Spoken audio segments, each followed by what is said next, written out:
फेरेंगा होनबाय थादों बिपिएफ सरकार फैनाय लोगो दावराव जागोन थारमाने होनबा सोर बिनि थार्ड पार्टी बिनि जे दावराव खालामनायनि आन्दोआव सोर दङ बिथांमोनानो दङ बेखौ स्पष्ट खालामदों बिथांमोना दा जोंखौ मानो दाय होबाय थानो नागिरदों दा ओंखायनो खावलायबाय आरो दिनै खौरां फैगासिनो दं खाम्फायाबो मैया रिजाइनेसन होबाय आरो खोनाबाय थादों दावबायसायाबो होनो थांगासिनो दङ आरो रोनगोरा नार्जारियाबो फैबाय थानाय रायजो सभा इलेक्सनाव केन्डिडेट मोनोबा इउपिपिएल गारनायनि खोथा दा बेवहाय माने खुनु माबायानो गैला आरोखि दा बयनिबो नायगिरि बिथांमोननिसिम साबायखर जासिदों दिनै जोङो थांनाय बिसायख'थियाव जेखौ रायजोफोरनि सिगाङाव रादाय होबोदोंमोन मोनबा गेरेन्टि सरकार फैबा जोङो हानि फाट्टा होगोन सेंग्रा सिख्लाफोरनो राङारि अनसुंथाइ होगोन जाहाथे बिजनेस मावनानै जानो हायो आरो सेल्फ हेल्प ग्रुपनो जोङो राङारि अनसुंथाइ होनो होनदोंमोन जाहाथे बिथांमोना गावनि आथिङाव गसंनो हायो आरो जोंनि माबाफोरनो बिकलांगफोरनो राङारि अनसुंथाइ होनाय सिनियर सिटिजेनफोरनो जायफ्रा 60 बोसोर बारबाय बिथांमोननोबो जोङो राङारि अनसुंथाइ होनायनि बाथ्रा दंमोन बे मोनबा गेरेन्टि बे मोनबा गेरेन्टिनि ceremonial distribution of cheques and land pattas बेखौ जोङो खालामबोयै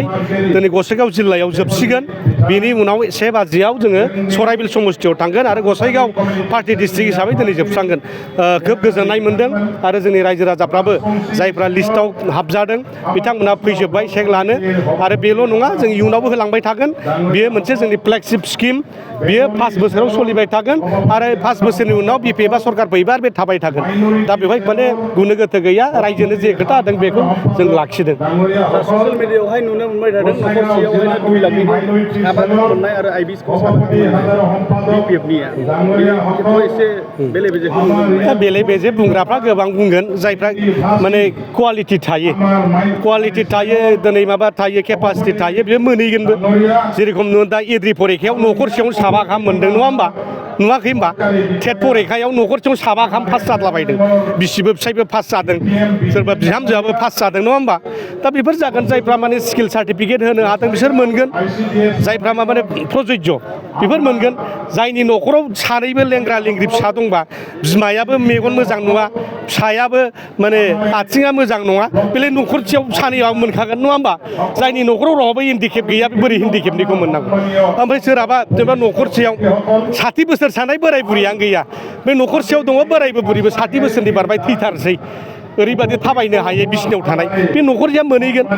इयुथनाबो बिदिनो जागोन एमए बिए पास जानाय सोरहाबा इन्जिनियारिं पास जानानै ओरैनो दङ सोरहाबा माने फिटारनि माबा आइटिआइ पास जानानै ओरैनो दङ दा बेलाय मोनहैखागोन ना बेवहायलाय मा राजनिति खालामनो नागिरदों बे जाबाय इउपिपिएलनि माखासे मानसिफोर बिपिएफनि इमेजखौ नस्थ' खालामनो नागिरनाय बे जेबो खामानि गैया बिथांमोना पार्टियानो गैखाला दा बे माने सैमा भाद्र मासनि रोनावनाय बादि आरोखि बे दा बे आरोखि सैमा फाग्लाया माने बे मैदेर थाबायबा माने खुंनायाव थाखोमानानै खोंख्राव हरलाबायनाय बादि जेबो गैला दिनै खुनु बिर'धि दल गैला जोबस्रांमोना माखासे आइटि सेलनि मानसिफोर रंगल बर' थेबास्रोन सोरबा अशक गयारिमोन बायदिसिना होनलाबाय थादों सयज'गनि माखासे सिमा थायो बिथांमोना जोंखौ बुंदों माने मालाबा लायनो गौरां हटेलाव हिनजावफोर लानानै उन्दुयो बाथौ रिजर्टआवबो हिनजाव लाना उन्दुयो बा माने फोरमान होथों दा बेफोरबायदि बदनामखौ होदलाबायनो नाङा नङा होमबा समाजा गाज्रि जायो जोंनि इमेजखौ मानो नस्थ' खालामनो नागिरदों ओंखायनो जों रागा जोंदों गानि बिराद माने गोदै बाथ्रा बे बिथांनि खुगायावलाय सान्थिल' ओंखारो खिन्थु 5 बोसोराव मानो असान्थि खालामनानै गालांखो सेंग्रा सिख्लाफोरनो मानो साख्रि होनानै गालांदिया 5 लाख साख्रिया बहा थांखो दिनै नोंथांमोना साख्रि एपइन्टमेन्ट होदों दिनै बिटिएडि सेक्रेटारि दिनै मानो साख्रि गैयिनि थाखाय मानो दिनै गाबख्रावगासिनो दङ मानो असान्थि खालामना गालांखो दिनै मास्टार साख्रि होबाय टेटनि साख्रियाबो 6 मासनिल' दा 6 मासनि उनाव दाख्लि फेब्रुवारि मासनि 26 तारिखआव जोब्बाय बिथांमोननि साख्रिया 26 तारिखआव जोब्बाय दा बिसोरनि साख्रिया मा जाबावनांगौ मास्टार साख्रिया बिदि 6 मासल' होजायो नामा जोंनि सेंग्रा सिख्लाफ्रा गथ' गथायफ्रा जोंनि फिसाफ्रा 6 मासल' लेखा फरायनाङा दा बेबादि असान्थि सृष्टि खालामनानै गालांदों भुल बुजाबुजि सृष्टि खालामनानै गालांदों हानि फाट्टा होनो होनना बुंलांदोंमोन बिथांमोना नाथाय मा खालामदों बिफानि हाखौ फिसानानै ट्रेन्सफार होना गालांदों मानसिफोरखौ उच्छेदसो खालामनो नागिरदों होखारनोसो नागिरदों दा बेबादि बिराद असान्थि खामानि मावगासिनो दं दाख्लि जेनाखि दावराव बिथांमोना बिराद थुनज्लायदोंमोन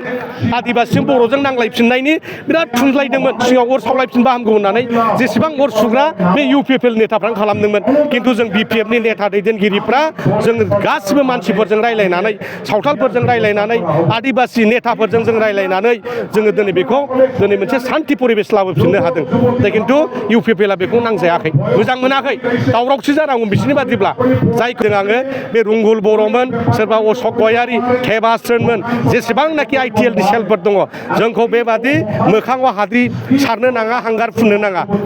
बाथ्राया मोजां जानाय नङा सार आदसा न'आव फैफिनसिगोन खायफाया दा बिनि सायाव नोंथाङा मा बुंगोन? फैथों न'नि मानसिया न'आव फैनायावलाय माथो जानो बिथाङा मोनसे समाव भुल सिद्धान्त लादोंमोन जों खावलायदोंमोन बिथांमोनखौ थांनो नाङा मानो नाङा बिपिएफ सरखार फैखागोन नाथाय बिथाङा मा सानदोंमोन बुजिनो मोनाखै बिथाङा माने पलिटिकेल इकुवेसन खालामनाय बे सिम्प्लिफिकेसन खालामनाय एल जाब्रा अंकआव एसे फेल जालांदों नङा होमबा दा बिथाङा बेखौ माने मा होनो बेखौ रिमिडियेल क्लास लाहैबाय खोमा नङा होमबा जेरेखम दा एसएससि आव रिमिडियेल क्लास होयो दा बे रिमिडियेल क्लासाव बिथाङा पास जानानै फैफिनबाय आरो मालाय दा न'नि दाउ न'आव फैफिननाया बेखौ माने बिथांखौ जे माबा बुंनांगौ मानांगौ बाथ्रा गैया फैजोबथों बयबो फैथों नङा होमबा रोनगोरा फैथों दावबायसा फैथों उरखावगोरा फैथों खालि प्रमद बर'ल' दा फैथों जोंनाव नङा होमबा बे मानसिया बारा थिग नङा जाथिखौ फाननानै जाग्रा बियो माने जाथिखौ धंख' खालामग्रा बड'लेण्ड रायजोखौ नाङा होनग्रा जोंनि एनडिपिफोरखौ जालाय जाखाय खालामग्रा जेलाव माखासे बायहेरायाव माखासे केस जोबा रन्जन दैमारिखौ जेलाव दोनग्रा बेबादि जोलैनि हांगार प्रमद बर'खौल' जों जोंनि पार्टियाव लानाय नङा